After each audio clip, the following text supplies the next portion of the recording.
Ailə büdcəsini necə yaradaq?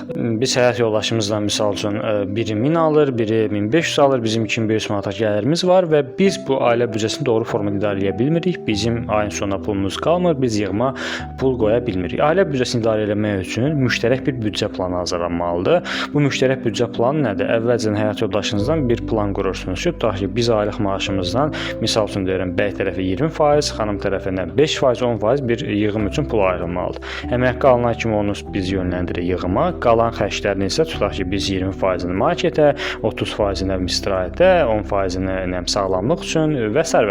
Büdcə planı qurarkən ən çətin gələn məsələ odur ki, sizin gözlənilmədən bir xərcləriniz olur. Tam olaraq bizim ay ərzində götürək ki, 150 manat, 200 manat arası gözlənilməz bir xərclərimiz olur. Büdcə planı qurarkən də bu gözlənilməz xərcləri ayrıca qeyd etmək lazımdır. Əgər büdcə planını qurmaq üçün istədiyiniz bir Excel formatını məndən istəyirsinizsə, sizə həmin bu faylı sizə göndərəcəm və bunun üzərindən siz öz ailə büdcə planınızı rahat formada qura bilərsiniz. Video faydalı olsa dostlarınıza göndərin ki, onlar da faydalansınlar və büdcə planı qurmaqlarında ailələrinə dəstək olsunlar.